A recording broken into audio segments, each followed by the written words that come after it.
Hello and welcome to episode 26 of the Midierror Meets podcast, where we speak to a wide range of people from the music world. This month I'm speaking to Jake McNeill, who has spent 28 years in the music industry, predominantly as a band manager, and for 9 years he was the manager of Mauro Picotto. He also worked with a large number of other DJs, including Da Hool and Azzido Da Bass, Mauro Piu, Kitikonti and others, before moving on to be the manager of Scouting for Girls, who are a ridiculously successful pop act. There is now a GoFundMe page for the podcast if you would like to donate to help the running of it. I do all of this on my own, by myself, for free. But let's get started. The first question that I asked Jake was about his musical beginnings. Well, I was unfortunate. My parents are very religious, and I got taken to or dragged to church every Sunday, and we weren't allowed to play any games on Sunday. They were very, very religious people, which is fine, but it kind of meant that they weren't really happy with me listening to a lot of popular music of the day, the Elvis Presleys and Beatles and stuff like that I really wanted to listen to. But I was very fortunate. My uncle was in a band, and he used to sneak me tapes of Police and all kinds of bands. So I got my musical knowledge from my uncle. And as he was in a band, they had gone to London. They tried to make it, almost got a deal, didn't, came back home, but they were quite big news in Inverness. And they used to play shows for about 600-700 people. And my uncle was a drummer, and he used to put me behind his drum kit. And I would sort of peer over into the crowd, which, you know, from a point of view from my own ears and a health and safety is obviously a terrible thing to do to a young child. But really, as a young child, it was just amazing because to me, my uncle was just like a rock star, 500 people all screaming. It was just amazing. So anyway, that's where I got addicted to music. And and I got all my music from my uncle up until I was about 11 or 12 and started getting really rebellious and just started demanding music, you know, of my very religious parents, bless them. Mm-hmm. That's brilliant. And I guess it makes it more exciting when you're being given it as like contraband items. Absolutely. It has so much more excitement to it. Yeah, I mean, just all the music that I got from him was just incredible, you know. And anyway, I turned out to be this huge Police fan. They were my favorite kind of band as a kid. And yeah, I got all this kind of stuff, but Pink Floyd, and he gave me this real sort of musical education, which I would never have got probably if he hadn't felt so sorry for me being so deprived of a popular music upbringing, you know. Yeah, and I think possibly those early feelings of being on stage and feeling like the applause and the energy of the performance was probably also quite a buzz too. It was incredible, the adrenaline I was getting as an 8-year-old. I've been chasing it ever since, you know. But I mean, funnily enough, I called my management company after the name of their band, which was Cut, K-U-T. But I had no idea at the time that it was actually a very rude swear word in Dutch, that my uncle had actually named his band. And it was only when I started working internationally and handed out a business card to somebody from Sony in Holland with Cut Management. I'll let your listeners and yourself work out what it means in Dutch. And actually watching them actually literally recoil that I actually spoke to my uncle about it. And he said, "I thought you knew." I said, "No, I didn't." But there you go. That's brilliant. True story. What a time to learn what it means when you're handing it over to a native speaker. I'm learning a new language, you know. That's what I thought. Definitely. That seems like a perfectly logical decision to call it something like that, something inspirational to you. That's amazing. Did you change the name after that? What did you... I kept it, yeah. It became a bit of a talking point, and it's just a good way of being able to speak to people in Holland about your management company, really, you know, because everyone laughed at it, you know. Yeah, I think they'd probably find that quite funny and also like quite memorable, you know. They'd find it like, oh, that's the guy whose thing's called Cunt, yeah, his agent's called Cunt, yeah, that guy. That's amazing. That's my uncle was convinced he had told me the story because it was a very sort of punk story that he was very proud of, you know. But alas, if he had told me, it had, it escaped my memory, you know. That's so cool. That's brilliant. So so what were you doing with that company? What sort of acts were you working on? Well, yeah, I mean, it's, you know, I started off working with DJs. Well, I started off as an event promoter. I'd gone to, one of my friends dragged me to a rave in about 1989, and I did all the things that you do at raves, and it just blew my mind. It just completely changed my world. And then after a couple of years, I got made redundant from my office job, had the company car, the briefcase, and it really wasn't me. So I set up a rave. I started promoting rave clubs in the north of Scotland where I grew up. I'd moved back there, and I did that for about 5 years. And that kind of introduced me into DJs. And dance music was very young back then. It was very Wild West. There wasn't agents or managers, or there wasn't really any sort of infrastructure for it. So I just started helping out DJs and getting some bookings. And then I started doing some deals when record companies started coming down. And it just was a very sort of natural kind of progression. So basically I started working with lots of rave DJs. And that kind of led me on to people like Mauro Picotto. He was DJ Mag. He peaked at number 7 in the world, and I managed him for 9 years. He had 21 top 40 hits, and he was he was my first really real big DJ. And we would spend every weekend sort of traveling about internationally. And at the same time, I kind of picked up a bunch of other DJs, Azzido Da Bass, Da Hool, Mauro Piu, Joy Kitikonti, Mark Spoon of Jam and Spoon. So I just it all kind of happens. There wasn't any sort of great master plan. People always ask me that, how did you do it? And, you know, what was your strategy? And there wasn't any at all. I just followed one thing into another thing. And if I did that quite well, then that would introduce me to another DJ, and so on and so on. And then, of course, in between those things, there was more failures than successes, because that's the music business, you know? Yeah. And what was it about a particular person or who is a DJ that made you think, I want to work with this person? It's the music. If the music grabs me, but also their personalities, they have to have. I find that people that are stars are quite, you know, they're very dynamic. They kind of attract you to them, you know,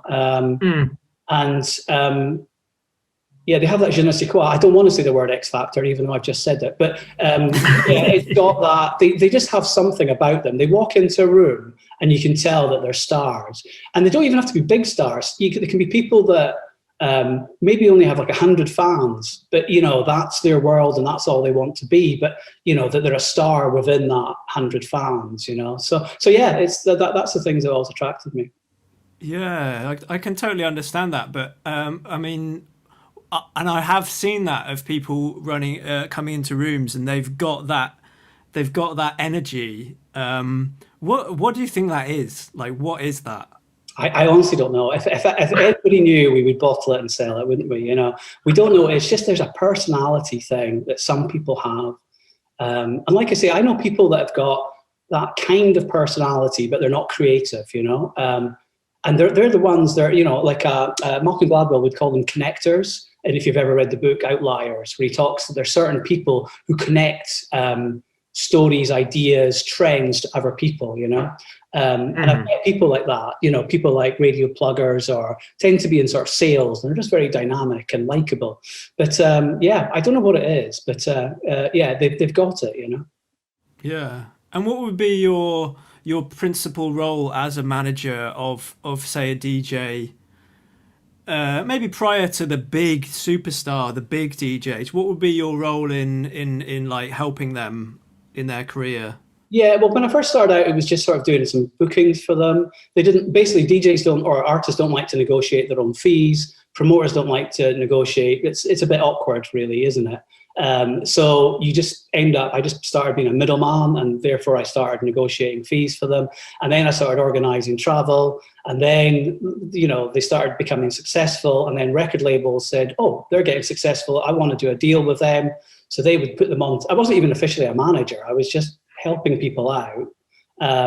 And people, I used to get sort of like phone calls, you know, on this old brick of a mobile. And I go, oh, I'm so-and-so from so-and-so Records. And I'm like, completely bemused as to why they were calling me. And it's like, oh, it's because like DJFX told me you're the manager. And I'm like, okay. And yeah, it just kind of happens like that. So that's what would happen that. And then once you start working with superstar DJs, really it's just an extension of that. But there's a lot more people involved because, there's a lot more success, instead of dealing with a promoter who's maybe got 200 people there, you're talking about a promoter that's got 2,000 capacity or it's in an arena for 20,000, So it's just the infrastructure that grows. But the essence of it really is you're there to assist the artist, maximize their income and create as much opportunities for them to exceed as an artist, and equally at the same time, help them cope with the pressure of being an artist, because that is the biggest things that stops them. We all get in our own way, you see. And I imagine that different personalities will require more nurturing than others as well. I guess as a manager, you've also got to work out how much do I need to be involved in this person's well-being or their diet or whatever, like how much. Some people will probably really need your help and others don't need some in certain areas. Would that be true? Well, I think my experience is that they all need help, that they don't all necessarily admit that they need help. So some people will be quite open, and today it's a lot different because young people are a lot more open and they talk about their emotions. But if you're going back, 30 years, 25 years, which we are, in some cases going back to the very early stage, I've been doing this 28 years, then people didn't like to talk about their emotions, myself included. It's just not what we did. So you had to kind of help them without making it obvious you were helping them, Whereas nowadays I find people are quite open and they actually come seeking for help, Definitely. Yeah, definitely. I think people are a lot more open with their friends about problems maybe nowadays. But that was definitely the era of what we've already said, the phrase that was coined, the superstar DJs. That was like the era of like the super club, the superstar DJs. There was so much going on then. I mean, I remember all of the names that you listed as being like hugely influential at the time. What were some of the highlights of that time, like those? Because you've mentioned to me that you also would tour around the world as well. What sort of places did that take you to?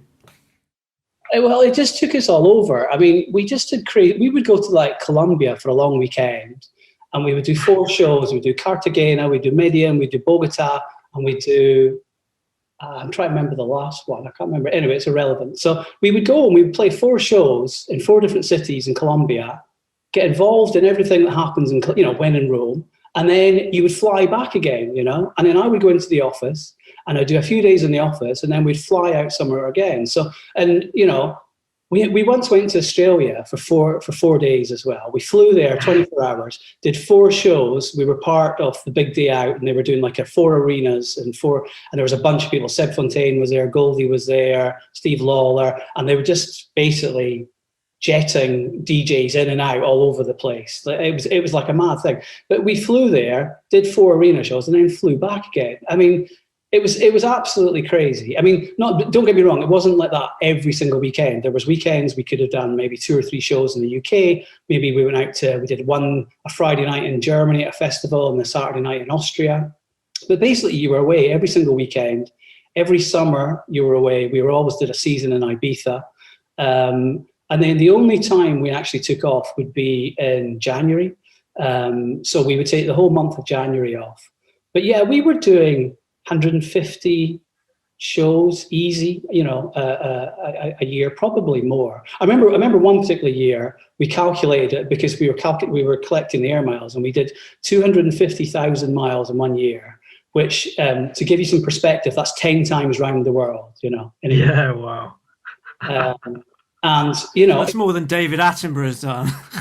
it was just nuts. And anyway, this is how I started getting introduced. And my artist started getting introduced to burnout because your body clock is just all over the shop, with different time zones, particularly if you think if you're doing Friday night in Tokyo and Saturday night in Hong Kong, you're in different time zones, even if you're touring America, if you're doing East Coast and then, and you're doing mid coast, you're still in different time zones, right? We would end up at some club at 6 o'clock in the morning, something like that. But for us, it could be the very next day. So there's a pressure for the DJ to be excited and be mentally prepared when really they just want to go to bed.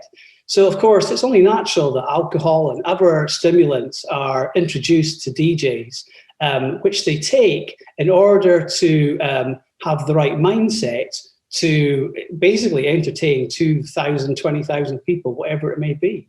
So if you compound all that up over lots of years, you can see why there's a lot of stress, a lot of pressure, and a load of burnouts, in the music industry. Definitely, yeah, because it's quite a polar thing happening there, like a conflict, isn't there? If you're absolutely knackered, and essentially to you it is Wednesday morning at 6:30 in the morning, and you're about to step out into an arena with 2 or 3 or 4 or 5,000 people, yeah, I guess there's going to be the sense of it being in a slightly surreal and dreamlike experience that maybe you can't connect to it on like a natural level. Yeah, well, exactly. It would be impossible to do it. I feel that, I don't think that you could compete at the highest levels of a DJ entertainment without using some stimulant in that kind of circumstance. Alcohol is normally the one of choice, but naturally, as there's many other alternatives.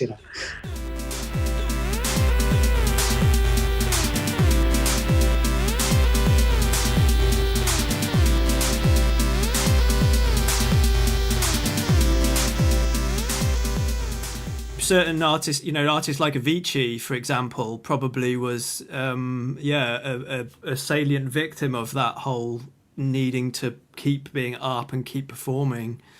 I think it's just all the pressures. And Armin van Buuren made a kind of quote about it afterwards. I'll paraphrase it, but basically what Armin van Buuren said immediately after Avicii's death was that, we all feel self-doubt, and we're always comparing ourselves to others and pushing ourselves further. A thing I find about artists in the music industry is, and it's also very common of people that work in the music industry as well, is that we're insecure overachievers.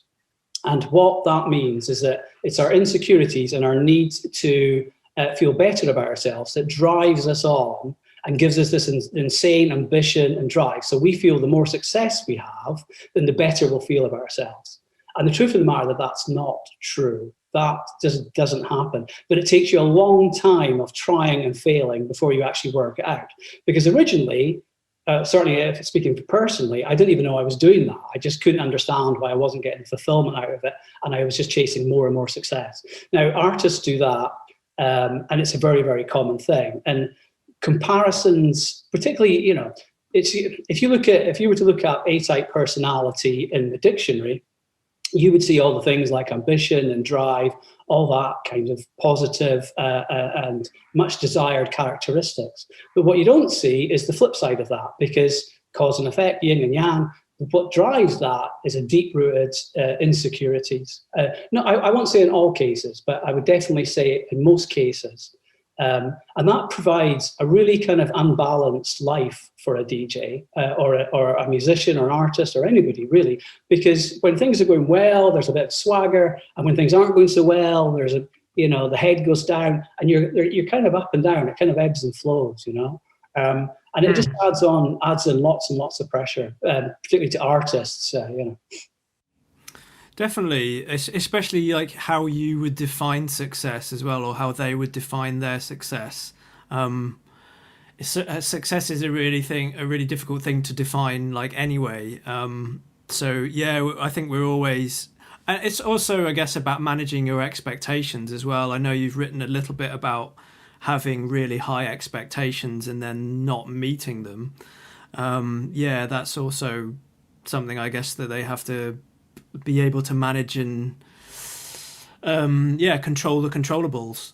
Yeah, no, you're absolutely right, but it's very difficult in that kind of environment. So in a record or a music business environment, it's success at all costs, and it's very difficult to kind of get away from that mindset because your record label's talking about it, your A&Rs are talking about it, inevitably your managers are talking about it. You're having meetings about how to get to number one and da-da-da-da-da. It's very difficult to get away from that. The key really is to focus on the process, and it's definitely a peak performance technique used in elite sports where they will focus on the process, the fundamentals of the game, and they'll let the score take care of itself.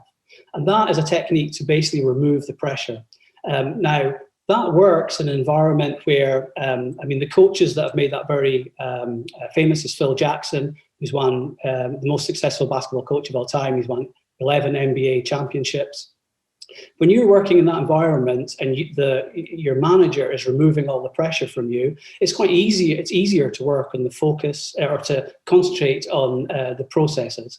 However, in the music industry, you don't have that because everyone's focusing on the results because it's such a results industry. So it's very, very, very difficult. But yeah, certainly as a manager and now as a consultant, what I do is I try and remove the pressure from artists by focusing on the process. Yeah.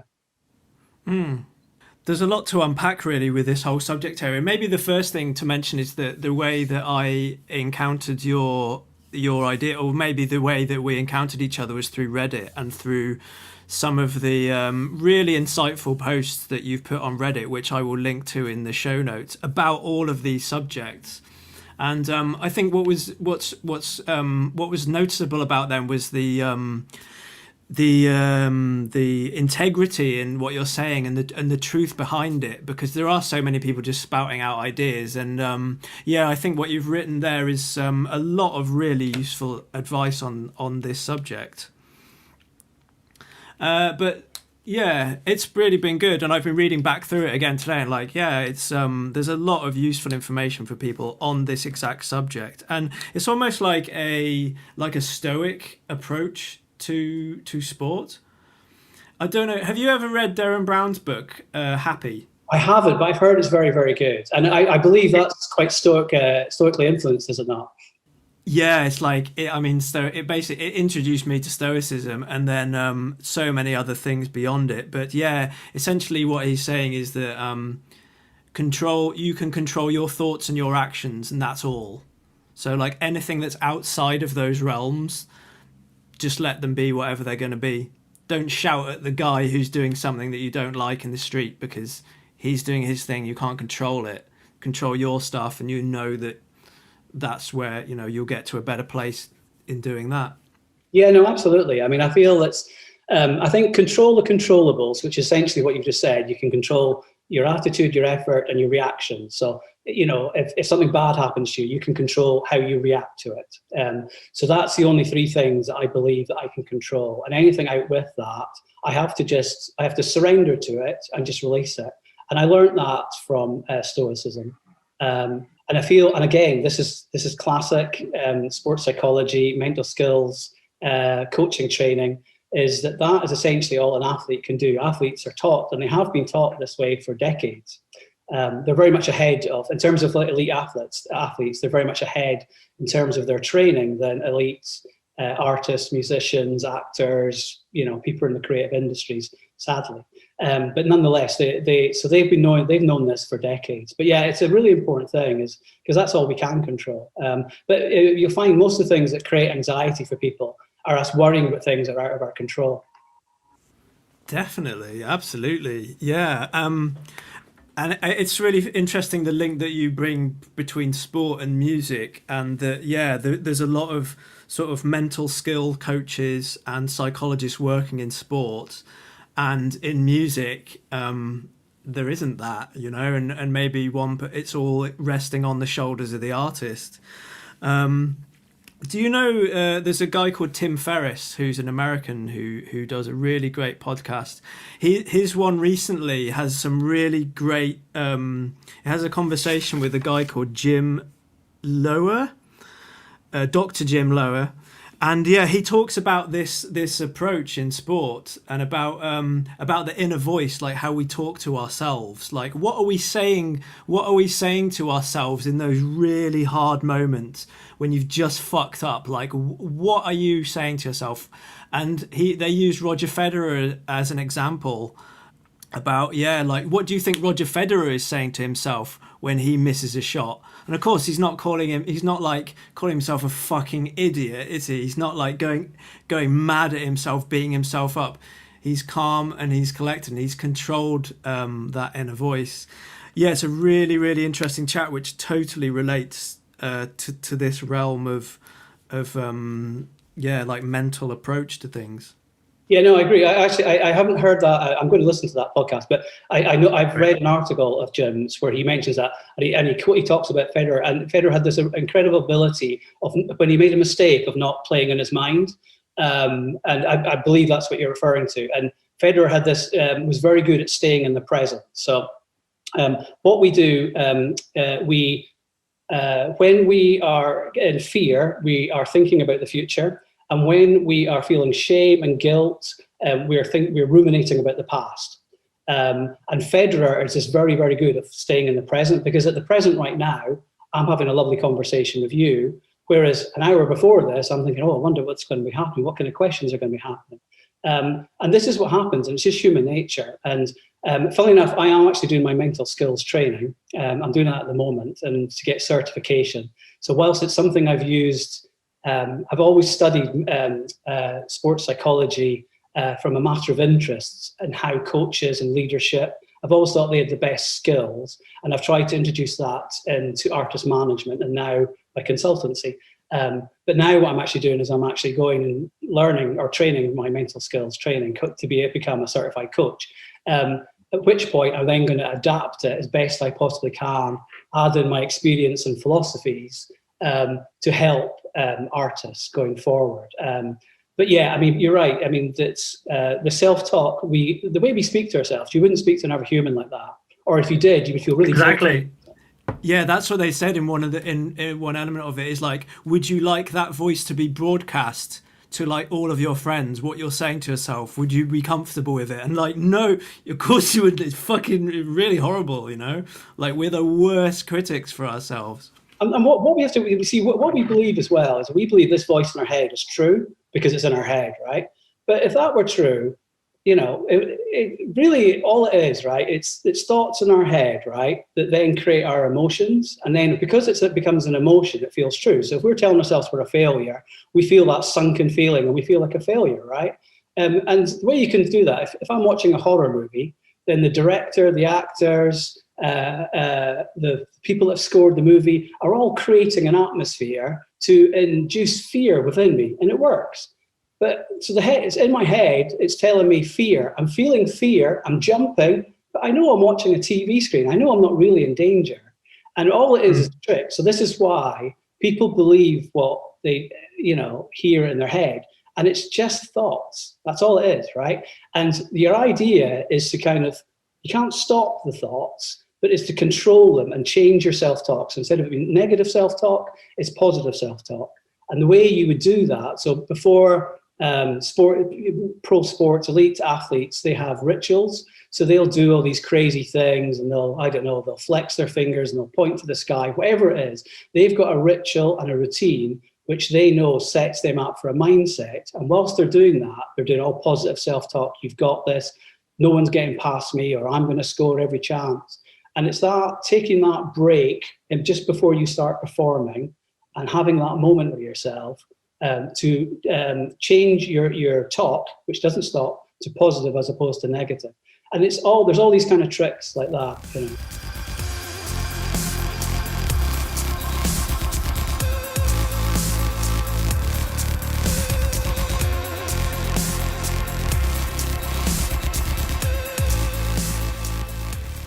Yeah, I think it's really, really useful. especially like right now, it's like really we've had a year of being introverted, most of us. So like now it's been a really easy time to be really hard on yourself, and everyone's questioning like their lives and what they're doing and what their value and what their worth and what their legacy is and all that stuff. So yeah, I think the inner voice, being conscious of the inner voice being a in some ways supportive, yeah, is definitely a useful thing.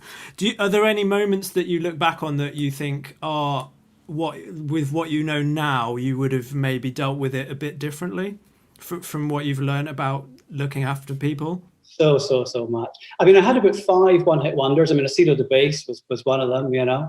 And I just remember them at the time, just, you know, clearly being in a lot of angst and anguish about, you know, following up a successful hit record is an incredibly difficult thing to do, and it's all in their heads, you know. Yeah. I wrote in an article recently. I've never been able to find the data, but I've eventually found the data for this. So 64% of all artists that have been in the Billboard Top 100 never get onto that, you know, chart ever again. So 64% of all artists in the last 6 decades have been one-hit wonders, you know. And certainly High percentage. It's crazy numbers. Certainly that's not. There's a few that have been lucky, a few just because of trends or gimmicky, Crazy Frogs, that kind of songs. Of course, there's an element of that. But most of them, particularly the ones I worked with, were very talented artists, very capable, but unfortunately couldn't get out of their heads. They choked. And when you choke, whether you're on a sports arena or you're writing, you know, music in a studio, you are performing below your skill level. So that's something definitely I wish I'd known 20 years ago, you know. But many more things as well, you know. I mean, I worked with, after DJs, I started working with pop bands. I worked with a multi-platinum band, Scouting for Girls. There's so many things I would have changed, you know, differently there that, you know, if you just knew what I know now, it could have had smoother sailing. And yeah, definitely. I guess it's things that you've probably taken forward in your career and learned from, like we all have. I make mistakes on a daily basis, but it's like all a learning process. It's part of it. You mentioned Azzido Da Bass, which was like it was such a huge record when it came out. It was everywhere. I remember working in like really like a club that was like a pop club, like the place that everyone in my town would go out to, and they would play it there, and it was like a cool track that sounded underground, but it was across the board everywhere. Yeah, it was crazy. I mean, I only worked with him in the UK, so I was his UK agent. I did a lot of gigging with Ingo, and you know, great guy, you know. And it was just everywhere. It was my first top 10. Oh no, actually, sorry, it wasn't my first top 10 hit. It was my first time I had an artist on Top of the Pops, which was kind of my original goal when I was a kid. Like, you know, I'm sure you were the same, right? You know, we grew up watching Top of the Pops go in, and the next day at the school and talking about whichever artist would be number one, or whichever outrageous artist had done some outrageous thing, or mime some outrageous thing, or whatever. It was my first artist ever on Top of the Pops. But yeah, I mean, that's really cool. Yeah, it was cool, and it was just everywhere, you know. It was a great experience. Yeah, there was also a really good Breaks remix of that track by, I think, the Stanton Warriors. I remember that being on a Plump DJ's mix CD about maybe not 5 years, but a few years after the original, and it was like, that track still works in a Breaks track. It was honestly, I mean, he's still releasing it now, isn't he? You know, bless him, like, you know what I mean? So. I mean, of course, that was a Timo Maas remix that was the one that popularized. Oh yeah. I was wondering why am I thinking of Timo Maas? Yeah, that's true. Yeah. So it was the Timo Maas. It wasn't even his original. It's a Timo Maas version, remix of it, which kind of blew up, you know. And that happens. My first number one was York on the Beach, but that was a Mauro Picotto remix. And they just chose that version, you know, to go to radio with. And of course, back then it was all radio, so whatever you go to radio with ends up becoming the hit. No, that was fantastic as well. I totally remember that track being out, and like the Mauro Picotto releases, like Lizard was obviously a massive track. Komodo was another one of his, wasn't it? He had some huge tracks. He had lizard, iguana, komodo. Yeah, so he had them all. Baguette. He had the random names, like, you know, Birdie. I suppose Birdie makes a bit more sense. You know, being an Italian DJ and whatnot. But yeah, he used to just come up with these random names. Like, you know, the funny thing is, like, with Lizard, the hook was, people won't know it, but if you're of a certain vintage, you'll know it. It was one of the biggest worldwide dance hits of that time, you know. And this whole thing was like coming to get you. And the thing is that they learned most of their English from like watching, you know, MTV and stuff like that. So it's really random how they come up with all this stuff, you know. Yeah, and it's very much like an A and B section to that track. It's got like the emotional string bit with the riff, and then just the banging sort of. I don't know. I think with Mauro Picotto stuff, it's quite hard. It's quite undefinable, like his style, isn't it? I saw one person called it like bugged out techno, which I can sort of understand. But yeah, it's very bold, wasn't it? His style's like really big and bold. Well, that's. I mean, when I first met him, he was unknown outside of Italy.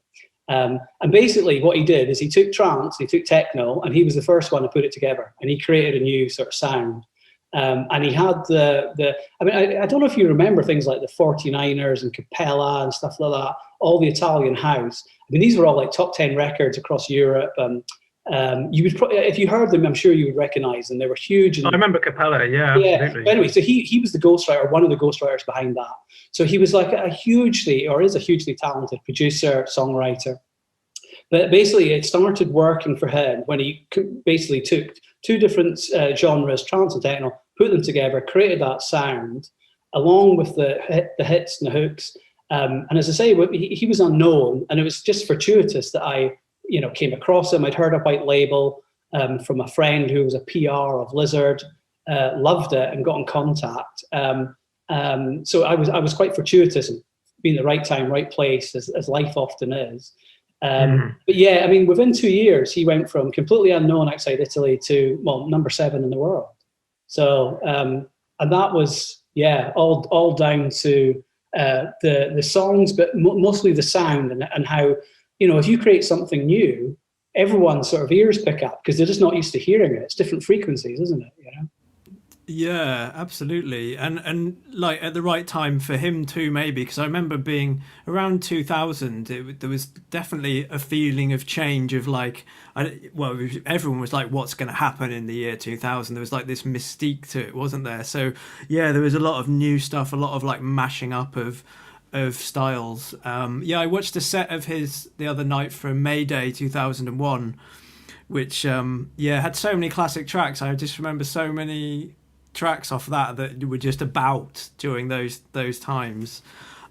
Yeah, so I was going to mention about one hit wonders. Yeah, because one hit wonders do happen. You know, they happen. It happens very regularly, as your data suggests. But yeah, do you remember the track DK8 Murder Was the Bass? Yeah. Oh my god, that was like the best track ever. Like when that came out, that just was played everywhere, and it sounded like this. It had to be like a superstar team behind it.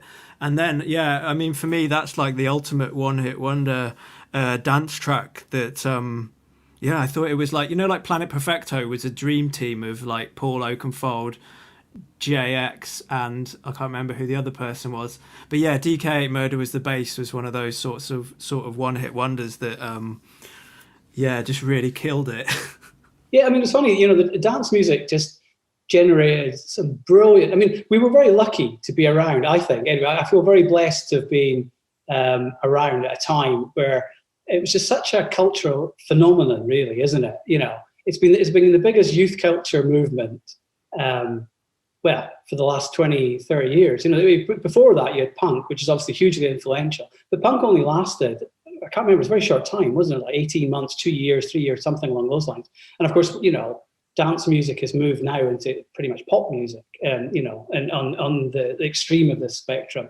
But yeah, there were so many brilliant one-hits wonders back then. It was just fantastic, you know. It was real great times, like, you know, the whole dance music thing. It was fantastic. Absolutely, yeah, and I think it was sort of pre-internet, wasn't it? And it did feel like the whole genre was shared by, nations. It was like it wasn't like there was no thing that it was like I guess you had like pockets like a British style of something, but all of those techno and trance acts, there was all like this. There was a sense of unity. I don't know if that's just nostalgia, but there was this sense of they're our DJs. It wasn't just like an Italian guy. It was like our DJ. I definitely felt it, and certainly because it was kind of underground, wasn't it? And I went to a couple of illegal raves, but I mean, most of the stuff I went to was licensed, and but even then, you're in the middle of a field and all these tents, and everyone's around you, and it's kind of like we get it, you know. I mean, but nobody else got it, and you kind of it was one of those things because I remember, you know, I told you I got dragged to my first rave by a friend of mine, and I was drunk at the time, and of course, within an hour, I got it. But then you're speaking to, you know, your people, friends that haven't been yet, and nobody got it. But as soon as they went there, you get it. And it was kind of like this massive club, and it was brilliant, absolutely brilliant, you know. So yeah, fantastic time. Yeah. And how did it? So you mentioned that you went from DJs to bands. How did did your approach change, or what? Yeah, why did you make that shift? What led you to do that? Just years and years of touring and burning out, and it was just getting too much, really, you know. And we just, I don't know, I'm trying to remember how many years it would actually have been. It would have been about 12, 13, 14 years. I mean, with Picotto, it was like 9 years of constant touring, you know. As like I say, every weekend. So it just got too much, and yeah, I just said after the burnout, I said, and also just getting a bit older as well, and going, look, I can't really be up at 6 o'clock in the morning in Singapore, and then, you know, go back to the office, and not only that, you know, I started to get involved in, you know, in a more meaningful personal relationship. All these kind of things all start happening at the same time. So I thought it would be much better to get involved with bands, because concerts finish at 11 o'clock at night, gigs finish at 6 o'clock in the morning. So that was my rationale for it, and it was good. I really enjoyed it. It was different, and it was a lot more professional. It was a lot more established. And that's not to say that dance music isn't professional now. It's very professional now, but nonetheless, when I left in 2008. It was still a bit wildy westy, you know. It was definitely more. There was a more structure and infrastructure in dance music. It was a lot more professional than when I first started, but nonetheless, it hadn't reached its full level of professionalism as it is now. So it was very different, but I really enjoyed it.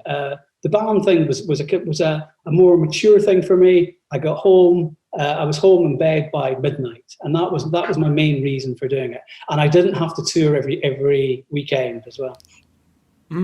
That seems like perfectly logical decision. Like, why didn't I do this 10 years ago? It's so easy.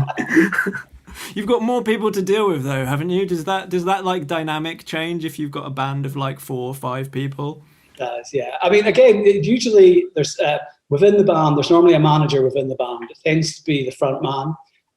He or she tends to have the biggest ego, writes the songs, and therefore they kind of control the situation. So they're the point person within it. So ultimately, yeah, you're dealing with that person, normally the front person, and then that filters out. But you're dealing with more people. But also, particularly with major labels, you've got this whole layer of promotion team and infrastructure.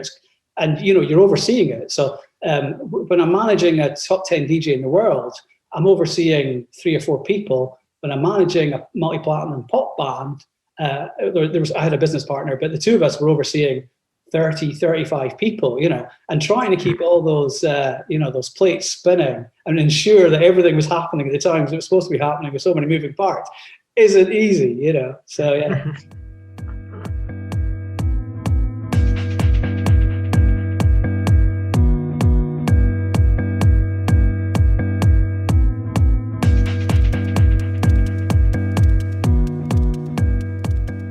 In terms of like a band with a piano in the lead, there's not many like bands that really make it with a piano up front. I can think of like Coldplay as a British example, and Ben Folds 5, who are like my favourite band growing up as a kid. Yeah, no, they are. He is fantastic. I do love him. Yeah. Yeah, so I guess logistically, there's more stuff to carry when you've got a piano than a couple of turntables. Well, you didn't even need to take the turntables. So this is the thing. So DJs, I mean, obviously, there's a lot more. Like, if you're a top DJ now, you're traveling with full production team and production managers and tour managers and all that kind of stuff. But back when we were doing it, it was basically myself, Mauro, and a box of records, and that, you know, and he had the CDs with them, and that was it. You know, when you start touring arenas, and you know, like with Mauro, that was up to arena level. In fact, Mauro was the first DJ to headline a football stadium. He did Ajax football stadium. Wow. For ID&T, and that was 50,000 people, right? But even then, it's just me and Mauro and a record. Do you know what I mean? You could almost turn up with 2 plastic bags full of records. You know what I mean? It wasn't quite. We had a record box, I can assure you. But so anyway, you go from that, and then you start touring arenas with bands, and you've got 3, Arctic lorries. You've got 2 tour buses. You've got production managers, tour managers, blah, blah, blah, all this crew. I mean, it's, you know, because you're carrying all the different production. You're carrying the PA, you're carrying the lights. So it was this completely different environment, you know. But I mean, listen, I loved it. It was great. It was great fun, you know. Yeah, and they've been a very successful band. Huge like airplay on the radio, lots of tours. Yeah, didn't you mention that they approached you to manage them, or like how did it go about? How did it come about that you ended up managing Scouting for Girls? Well, I mean, like all these things, they're always a bit random. But I mean, basically, I had this other band called Tourist, who everybody wanted to sign. All the major labels, the publishers, and pretty much both sides of the Atlantic. I had all these major labels from America. So that was the band. They were really cool, and I thought, this is the band that's going to kind of make it. And then I just randomly bumped into Scouting for Girls. No, actually, somebody sent me one of their tracks, which had been XFM at the time. It's a British radio station. At the time, we're doing an unsigned competition. And they had the song Elvis Ain't Dead. And it won the unsigned track of the week on XFM National 6 weeks in a row. And I listened to it, and it reminded me of The Feeling, who were a very big band at the time. And I thought, oh, okay, cool, I'll go and check them out. So I went down and checked them out. But essentially, I signed them without ever having seen them live. Roy, who's the front man, is a very, very charming man. He's a very, very lovely guy. In fact, all the band are. And he just completely charmed me. But I didn't really have that much expectations of it, if I'm honest. You know, I just didn't think it was really going to happen. But the real story behind all that is how we actually got them signed. So Tourist, who were the really cool band that everybody wanted to sign, we had a showcase with them at the Water Rats in London, and it was a complete disaster. Nobody signed them. And then with Scouting for Girls, we had a showcase at Dublin Castle, another venue that was on the A&R circuit in London. And all the A&Rs turned up. Well, about 10, 11 labels turned up, watched 1 or 2 songs of Scouting for Girls, and then left quickly. And that was the end of that. So I being a persistent so-and-so, I decided that I was going to send the managing directors demos in the post. Because this is going back to 2006, 2007. So at that time, we're still talking about MySpace. We were still sending out CDs in the post. That's how long ago this was, kids. And anyway, so I sent out all these CDs to these managing directors, bearing in mind that the A&R managers and the A&R directors had already passed on Scouting for Girls. So my logic was, I'm going to get these demos to the managing directors. Now, obviously, managing directors don't sit all day waiting for unsolicited demos to come, drop through the letterbox, and then they go and listen to them. So clearly they have people like interns to do that, and clearly everybody was doing that. So, but as luck would have it, the managing director of Epic Records, a guy called Nick Raphael, who's now the co-president of Capitol Records UK, he had been caught for the second time driving using his mobile phone. So he had to go to court. Now, his court date had been postponed at very short notice. So this left him with 2 hours to kill. So he decided to go into underneath the desks at Epic Records, and I've seen it since, there's all these huge boxes just full to the brim, overspilling with like demos. Anyway, he went to one of the boxes, he pulled out 5 demos, and the third one he listened to was Scouting for Girls. At which point he called me up, said, I want to sign the band. He came to the rehearsal studio the next week with Joe Charrington, who's the ever co-president of Capitol Records UK and was then his head of A&R, and they signed the band. And just completely random. And, you know, that's the way the music industry works, that you're relying very heavily on serendipity and luck. Yeah, absolutely. Yeah, the stars aligning and underneath the table. And even after that, I mean, clearly this band was just written in the stars, right? After that, the radio plugger and the chairman of Sony, a guy called Jed Doherty, took down the then head of Radio 1, George Ergotudis, who was the head of Apple Music and so on, more recently. They invited him down to see Scouting for Girls play at Dublin Castle.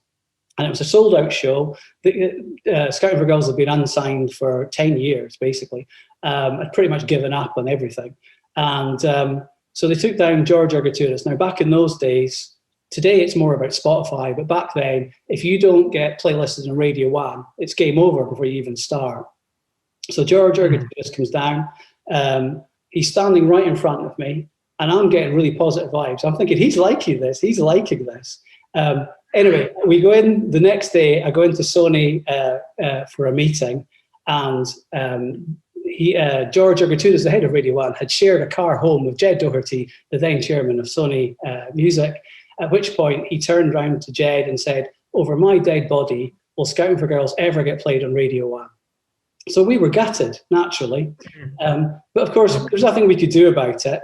And as luck would have it, the band were doing an acoustic session on Radio 2 with Dermot O'Leary the following Saturday. And as luck would have it, Jo Wiley was driving one of her daughters to a birthday party and listening to Radio 2. She heard Scouting for Girls she actually heard the drummer of Scouting for Girls cracking some jokes. She thought he was funny. They were playing their debut single, It's Not About You. She liked it. So the following Monday, she had a spot play. So the DJs are given a playlist and they have to play everything. However, each DJ at Radio 1 is given one spot play. So she said, I'm going to play It's Not About You by Scouting for Girls. We were given 2 hours notice. The band had built up a mailing list of 1,000 people on their 10 years journey of 10 years as unsigned. So we quickly emailed out to 1,000 people so that when they heard the track, because it's a bit of a tester, so after Jo Wiley played it, she goes, if you like this song, text us in, email us in, phone up.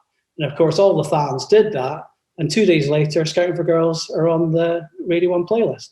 And they were the most played UK band 2008, 2009, 2010. Pure luck. Fantastic.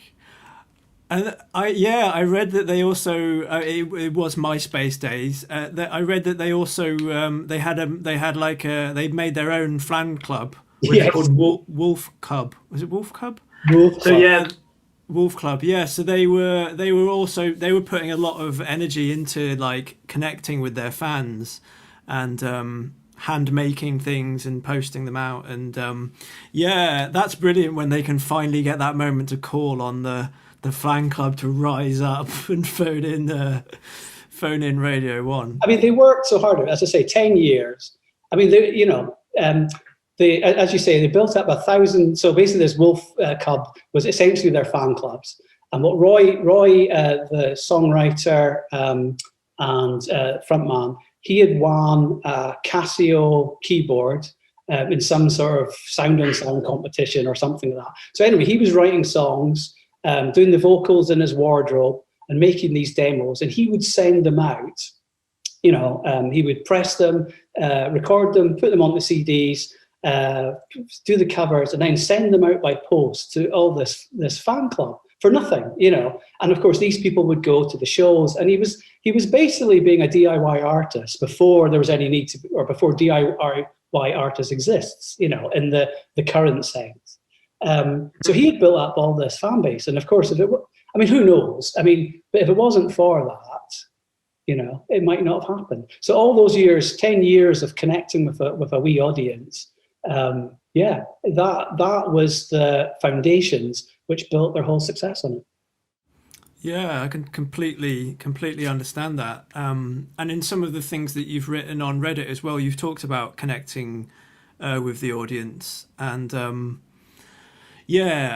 being able to make that have like an emotional connection, or have your audience have an emotional connection to your music. Because there are a lot of things nowadays in the social media realm of like how to get followers, and it's like I guess there's a lot of them quite cynical processes in like just getting people to follow you. What would be your advice in order to sort of grow an audience and do it in a more natural way? It's a good question. The whole key to being an artist is connecting with your audience, and the way you do that is with your vulnerability and having the courage to put your vulnerability on the line. And if you're talking about your emotions and your feelings or your experiences, and you're doing it with empathy, so you understand, and the compassion to connect, then you're validating your audience's inner thoughts and feelings. And that's a huge thing. If you think of it like somebody like Nirvana, who was like, they were the voice of a generation, weren't they? But they were talking about all their angst and their feelings, and Trent Reznor did the same, 9 Inch Nails. All these artists have really dug deep, have put their emotions on the line, and that is what connects you to an audience. A lot of the cynical things on, basically people on social media, they look at tactics, and tactics are pointless unless you have music that can connect with an audience. Really, all you're doing is just getting a like, which means nothing, right? What you want to really do is you're writing. There's definitely an art to it, and it takes a long time, not only to learn the craft of songwriting, but to have the courage to dig into your vulnerability to such a level that it does connect with people. And it's that kind of sincerity. In fact, if you were talking about my writing and how you believed it was very, the sincerity comes across in it.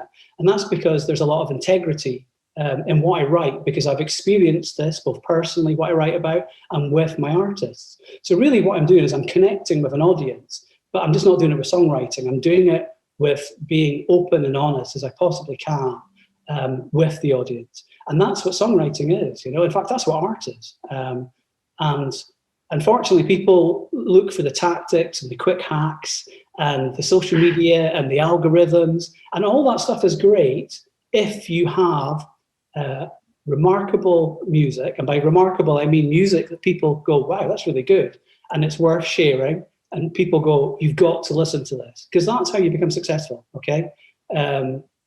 Sure, Spotify introduced artists to many, many people. But before you can become on Spotify's radar, you need to have built an audience, right? Because they're looking at numbers. That's all it is. It's a numbers game. So before you can get something like a Spotify or a Radio 1 or whatever your big radio station is to support you, you need to create your own fan base. And that's how you do it.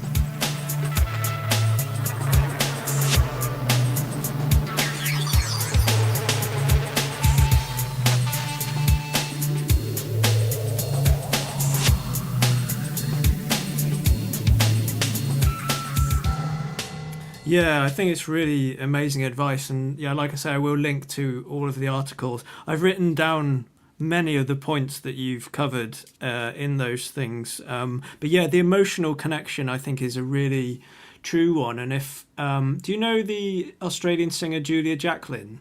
No, I don't. She is fantastic, and she, for me, I had a really strange emotional experience listening to her music only a few weeks ago. It's not going to make me sound like an amazing guy, but I guess I'm going to open up my vulnerability. I was doing something while listening to her music, and I started crying, and I didn't know what I just heard in the song, but I was like, fucking hell, I just, like, a tear just rolled down my face. And I rewound the track and I listened to it and I was like, fucking hell, that's some powerful lyrics. Yeah, it's a lyric about asking your mother what life was like before you were there. It was like, fucking hell. I was like, it really, I'm sort of shivering now. But yeah, Julia Jacklin, she's got so many of those sorts of like intricate insights into life and emotion and relationships that, yeah, I think she's a tremendous talent. And I just, yeah, I mean, I really feel what you're saying about the emotional connection with her for me personally, but I'm sure we all have it with artists around the world. Yeah, no, I'm going to check her out because I love finding artists. I mean, for me, the art of the like true art is connecting with that audience, and it's doing it exactly as you've just described it. And you know, the whole point of having or creating art is to sound, or at least in terms of songwriting, is to soundtrack people's lives. You know, and that's what a great artist does. Yeah, and you know, so many people, unfortunately, so many people are suppressed by their fears. Or pressure or various different things. And, you know, they're just scared to opening up. And I totally understand. But if you truly want to be an artist, whether that's a successful artist or not, then you need to open up and then connect with an audience. And you'll find if you do open up and you put vulnerable material out there, there's going to be other people that feel, because we're all different, but we all feel very similar things. There might be different trigger points that's made us feel those things, but we all feel very similar emotions, you know, despite how many emotions that humans can actually feel. So by just explaining that and your experiences, you're going to connect with people. And whether you connect with 10 people, 10,000 people, or 10 million people, is largely regardless. You will find meaning and purpose in connecting with an audience. Absolutely, yeah. I think it's really... Yeah, really salient advice for people, especially, I don't know, like if you think about traditional like hip hop songs, which is saying how many bitches and hoes or whatever you've got, or how much money, the Escalades or whatever.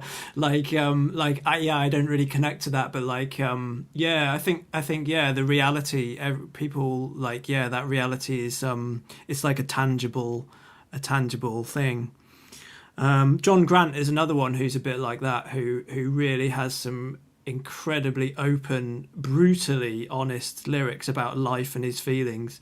And yeah, you don't see many people being that sort of that deep and exposed, I guess is the word, isn't it? Yeah, but that's the key. If you look at all the greats, but you know, if you look at your Nirvanas and people that have sort of changed culture and really grabbed youth culture, they're all talking about these kind of emotions. And, you know, you go back to like the Simon & Garfunkels, the Pink Floyds, you know, they're all in their generation, even Fleetwood Mac, all this kind of stuff. They're all talking about emotions and they're displaying it and connecting with people. Yeah. You know, I mean, that's it. That's what they're doing. I mean, look, they're doing it in a very artistic, and the songs are great. The hooks are great. They've mastered the art of creating the structure of the song, which is part one. Part two is having the vulnerability to create the emotional depth. And that's the part that most artists don't necessarily understand. And then they look for that quick fix of tactics and hacks and stuff, you know? Yeah. Do you know Benny Blanco? Do you know who Benny Blanco is?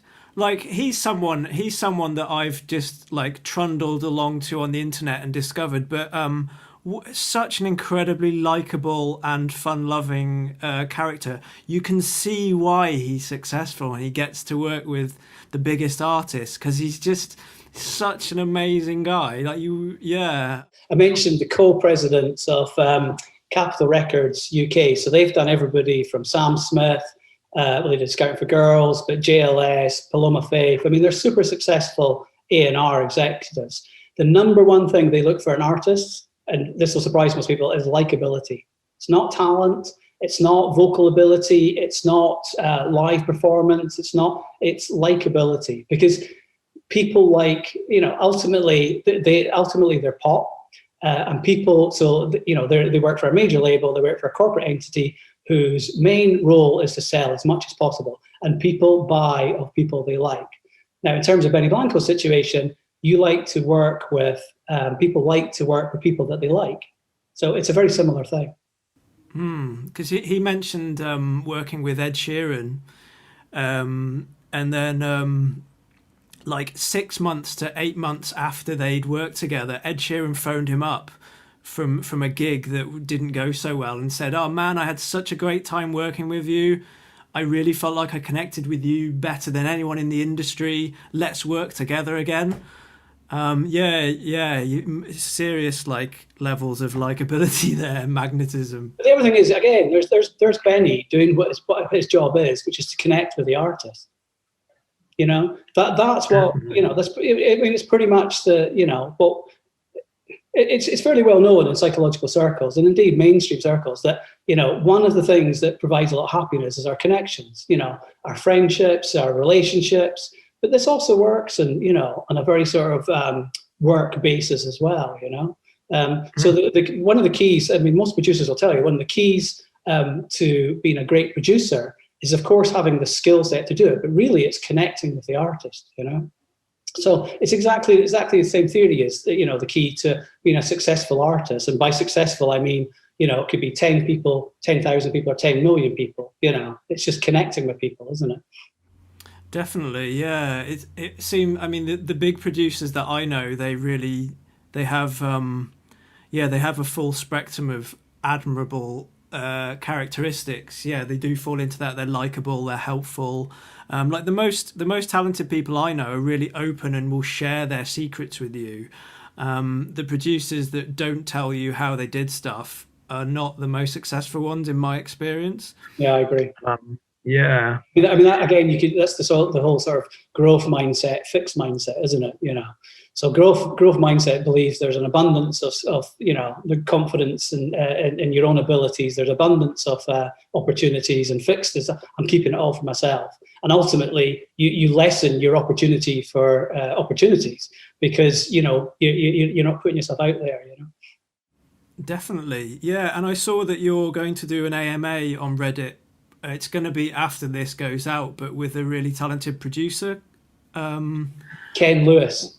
That's it, yeah. I was watching some of his videos. He was sharing loads of amazing secrets, and it's like, then obviously not secrets, they're just like how he works. But yeah, there was tons. I watched one of them. I learned loads about mixing. I mean, he just shares everything. He's just one of these guys. He's got a generosity of spirit. He's very much somebody I connect with, because I've got a generosity of spirit, and I like to tell everybody everything, and he's very, very similar to that. So I've connected with him, or we've connected together, and it's great. But yeah, he's really, really open, and he tells all his secrets and stuff, because he's very established. He's not bothered. You know, he's got a growth mindset.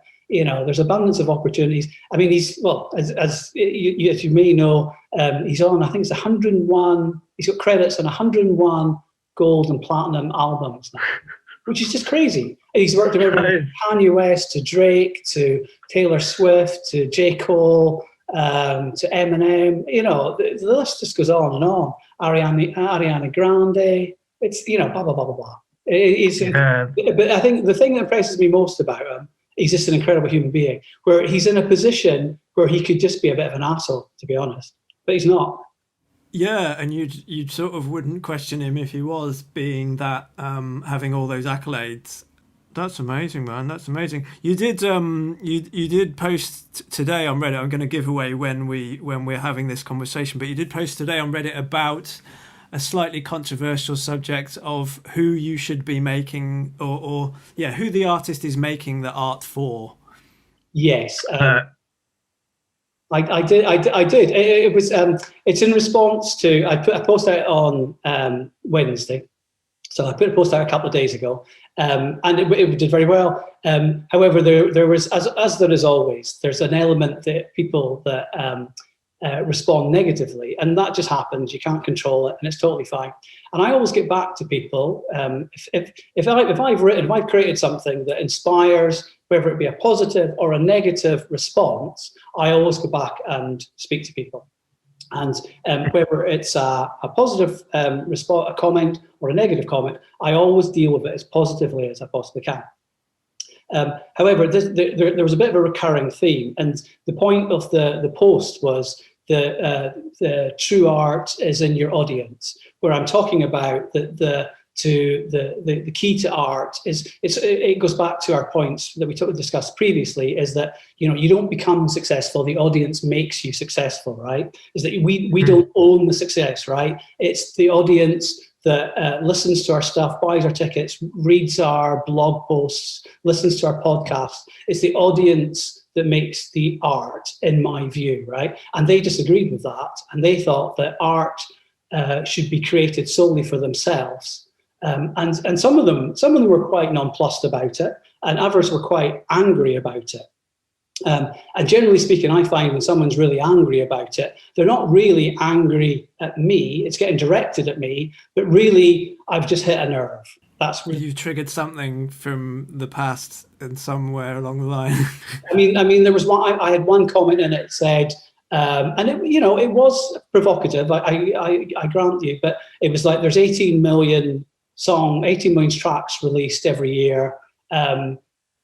Take risks, take chances, or don't bother. And really, my point there is, the context of that was that there's no point in creating within your comfort zone, because in your comfort zone, it's all very safe. It's basically vanilla. It's the reason that we get, I do it myself. I'll write something and I'll go, this is just filler, because I haven't pushed myself. I'm not feeling fear. I'm not taking risks. I'm not taking chances. So I know that unless I'm feeling fear, I haven't pushed myself far enough with the content, with being provocative or whatever. But anyway, this guy had got very angry at me. And had accused me of, obviously I don't know him, I've never heard his music, but of accusing him of having a lack of ambition. Now, obviously, I've kind of hit a nerve there. And to be fair to him, he did come back and apologise kind of later on when he'd calmed down. But I find that a lot of people that particularly, not always, some people are just genuinely want to write music for themselves, and that's fine, In fact, it's fine. However, if you want to write music for yourself, that's entirely your choice. You're the artist. You do what you want.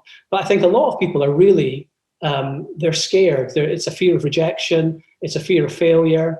And what we do is that if we're lacking confidence and we're scared of people's reactions, is we don't commit.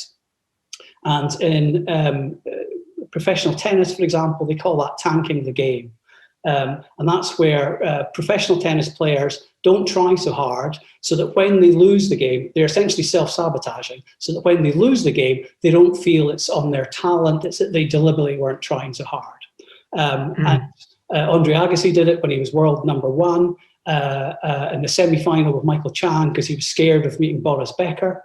Djokovic has been accused of it a couple of times by John McEnroe on commentary. So listen, there's nothing to be ashamed about. We all do it. I've been in situations, one of which I admitted to or opened up to in the post, where there was an opportunity for a project, and I basically was scared of failure. So rather than doing it, I lied about it and said I was too busy. The project went on to be successful, and I lost out. Now, that's my bad, right?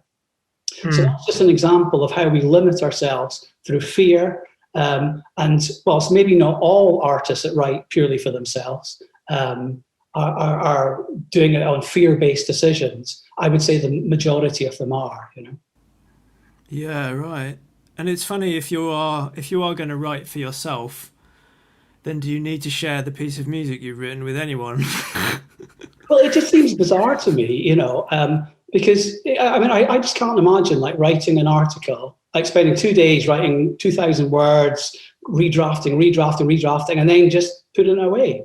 But I do kind of understand to an extent, because before I started posting articles on Reddit, I spent 6 to 7 months writing, going, oh, am I good enough? So I definitely understand the fear part of it. But I think eventually you've got to release, your creations, your art into the world, and the reactions will be the reactions. You can't control them.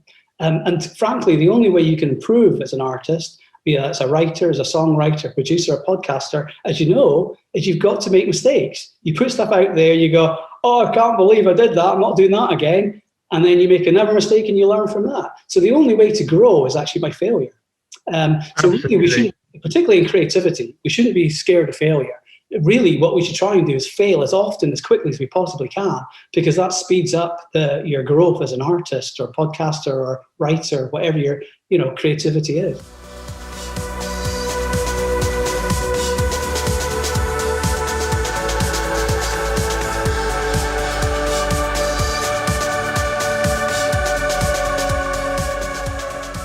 Yeah, it's a really, really interesting subject. And yeah, for me personally, I've learned a lot about doing this in 3 years of doing it. That I think we all cringe and look back at what we've done in whatever we did, whether it's drawing, painting, or whatever. But yeah, I think it is a great idea to just fail as much as you possibly can. That is a really fantastic way of learning. And also, like you said earlier, about being out of your comfort zone. Like, that's really valuable, especially for an artist. Yeah, I think if you're not out of your comfort zone, nothing's ever going to happen. And I mean for yourself as well, because you're not going to create anything you're really proud of. Because we all know when we're not pushing ourselves. That's the reality, and we all know why. It's because we're scared. We're scared of what people will say. We're scared of criticism. We're scared of getting rejected. We're so scared of investing our emotions and putting our heart and soul into something that it gets rejected. You see, so what we do is we hold back, and unfortunately, if you do that, you're never going to fulfill your potential in whatever you're doing. So the key thing is in creativity is failing. Keep pushing yourself, because what happens is your comfort zone expands. The more you do, the bigger it becomes, and ultimately that's how you become successful, is over a period of time. That's how you become a true artist and can actually really connect with people, because no one expects you to start songwriting and then within 6 months talking about your deepest, darkest secrets. It doesn't work that way. It's baby steps, right? You push yourself out a little, you push yourself out. It's tiny little steps, right? Marginal gains. If you want to listen to like a James Clear kind of or Scott Adams kind of philosophies on it. So yeah, but definitely, if you're not pushing yourself out of your comfort zone, you're never going to fulfill your potential, and then you'll never be really proud of what you're creating. Absolutely, yeah. And I think going back to the tennis analogy of like, I'm just going to win this game, or I'm just going to win this point, those sorts of short-term obtainable things, it's an easier pill to swallow than going, I'm going to win this entire match. Thinking the whole way through the match that you're going to win it is probably quite draining, because there's going to be times it doesn't work and you think, shit, this isn't going to happen. It's just, humans are just rubbish at pressure. That's their problem, right? So if you ever be in a situation where someone just chucks a question at you, you weren't expecting it, and you know the answer, like, what did you have for breakfast? It's sausages, but because someone's like jumped in at you and put you under pressure, your whole front lobe just shuts down. It's such a weird thing. But anyway, pressure happens because it's a physiology, and when our heartbeat starts increasing and starts becoming irregular, it starts sending messages to our brain. And what it's saying, it's going, we're now going into fear mode. So what happens there is, your hands start getting a bit clammy, and your saliva starts moving from your mouth, because basically your whole body is preparing itself for fight or flight. And what it does there is it shuts down your brain. So you start making terrible decisions under pressure. And in terms of your creativity, it's just non-existent, which is part of one of the main problems for one-hit wonders, or missing that last-minute penalty, or whatever the situation is. So your ability to cope with pressure determines your performance. So yeah, that's just what it's all about, really. So really, it's about removing as much pressure as you possibly can, focusing on tiny goals, which are part of a system. And if you have a successful system, the successful result will come, naturally. Definitely, and yeah, control the controllables, and work on your stuff, and don't worry about the external. Don't worry about what's happening externally. Yeah. because it's out of your control. I guess this has probably been the longest interview where we haven't like talked about what you're doing like now. The like longest delay in talking about what you're actually doing. Yeah. So you've been in the industry for, yeah, you said 28 years. 28 years. Yeah. Doing stuff. I mean, that's pretty impressive. Yeah, no, exactly. It's a long old time. I mean, listen, it's been great. It's a brilliant industry. It's a beautiful but brutal industry.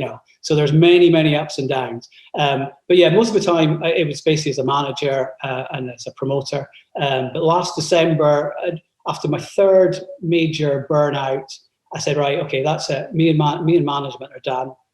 But I love artists. I just don't want to be managing them 24 hours a day, 7 days a week, and having all that expectation and pressure on it. And it's the management game it's kind of like a dying business model. Just the way the music industry is changing. Previously, there was less artists that were successful, but they were more successful. And as a commission-based business model, that made sense. Whereas now, it's a saturated business, so there's more people being successful, but with smaller amounts in terms of financials. So therefore, on a commission-only basis, when you've only got 2 artists, no longer kind of works as a business model. It works if you're an agent who are also on a commission-only basis, but they work with 20, 30 different artists. So it was part a financial decision, but mostly it was, hey, I'm burning out, it's no longer worth it for me. And I just wanted to spend time with it. What really kicked it for me was I was spending time with my daughter, who is the light of my life. Well, my whole family's the light of my life, but my daughter particularly. She's now 6, but she was 5, maybe just turning 4, just about turned 5 at the time. And I'd been working so hard, working with DIY artists, doing tours, doing everything really, A&Ring, organising the videos, doing everything because there's no budget, to do it. So that's wearing 5 or 6 different hats. And I had some time with my daughter. And rather than enjoying my time with my daughter, I was worrying about ticket sales. And at that moment, I just wasn't present, right? I was worrying about this, and I said, right, that's it, I'm done. Because this is no longer worth it for me, And I don't mean from a financial point of view, because we've been very fortunate with having success and so on. What I mean is from a happiness point of view and from a point of view of realizing what's important, which is my family. So at that point, I said, right, I'm done. And that was December 2019. And now what I do is I work with high-achieving artists, helping them achieve their peak performance under pressure. So a lot of things that we've been talking about, I help them tap into their creativity, deeper levels of vulnerability so they can connect with audiences. Most of my clients are major label artists. However, that was about 3 months before the pandemic. So naturally, there's no artists touring. The main thing that I deal with artists is burnout. I mean, it's pretty much an epidemic with successful artists and creatives, but more so with the touring artists, just the constant sort of treadmill that they're constantly on, of single touring, writing, promo, for sometimes years on end. But naturally, with a global pandemic, that's taken everybody off the road. A lot of releases have stopped. And that led me to go, okay, I need to fill my time. I think I'll start a blog and start copying and posting them onto Reddit, which takes us up to where we are now. Yeah. Well, there's a lot to sort of digest there. Yeah, I think certainly what I've seen from what you've written on Reddit has been really fantastic and has really jumped out over the sea of people's tips and advice for musicians. What would you do, say, like creatively to like spur an artist? There's books like The Artist's Way, which is like a classic one to get people thinking creatively. Yeah, is there any sort of things that maybe little bits of advice you'd say to people who are struggling to express themselves creatively? Yeah, I mean, there's loads. I mean, first of all, it's a great book, Artist Way. I feel it's more directed towards writers than musicians, but it still works, And in fact, I am actually, random plug. I am actually writing a book, I'm starting in the process of writing a book, which is kind of like an artist, as in a musician's version of the Artist Way. Wow, that's great, man. Yeah, I'm going to do it. I'm scared as hell. I'm not going to lie to you, but I'm going to do it. And all the kind of stuff I'm talking about, and you see me talking about on Reddit and other people's subs and my own, is all going to be condensed into this book. Great. I'll gladly proofread it. I'll gladly help you if you need any help with that. That sounds really wicked. I'm going to hold you to that, and you can know that most people realize on Reddit, most people don't post have Reddit posts with 2,000 words, which is pretty much a norm for me. And you can tell how much I'm waffling and talking on in this very podcast interview. That the book is probably going to be a lot of words, right? No, but that's good, man. I think it's like it's quality of words. There's quality of words there. It's not like just quantity. No, that's exciting, man. I definitely feel that you should do that. Yeah, thank you. No, listen, I mean, what I feel is that we don't know how many, developing artists and producers there are out there. I mean, we know that there's about 4.5 million have released a track on Spotify in the last 12 months. We know there's 25 million SoundCloud accounts, but obviously a lot of them are going to be lapsed. So nobody has any idea how many millions of artists and producers there are out there. What we do know is that there's 40,000 tracks uploaded on the Spotify every single day, that it's hugely saturated. So my advice to artists and producers is very, very simple, and that is just focus on the craft, focus on the process, forget about success. If you focus on connecting with an audience, 1 person, 5 people, 10 people, and if you do all those things and you are good enough, and that will just grow exponentially, and you will find commercial success. Now, whether that be your 1,000 true fans or a major record label deal, who knows? But the point is that if you put all your expectations on being a successful producer and artist, you're really setting yourself up for a big fall. And the problem for that, I feel, is that people either quit writing or creating forever, which is I think that's tragic, because therein lies, the key to having meaning and purpose, as we discussed earlier in the show. Or they do, as what we also discussed, is that you just start writing for yourself, and you're still not getting that purpose and meaning. So I think people really have to reframe what success is. It doesn't mean that you have to lack ambition, because you're putting all your ambition into becoming the best artist and producer, fulfilling your creative potential. And I feel that's a great ambition to have. Absolutely. In Derren Brown's book, Happy does talk a lot about success, and he says that success is not something that you get; it's something that's given to you. So you can't really strive for it, because it's out of your control whether you get it or not.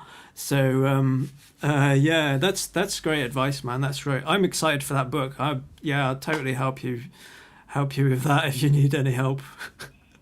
You're going to regret it, I promise you. Cool, man. Well, it's been really, really great to talk to you, Jake. Thank you so much for speaking to me today.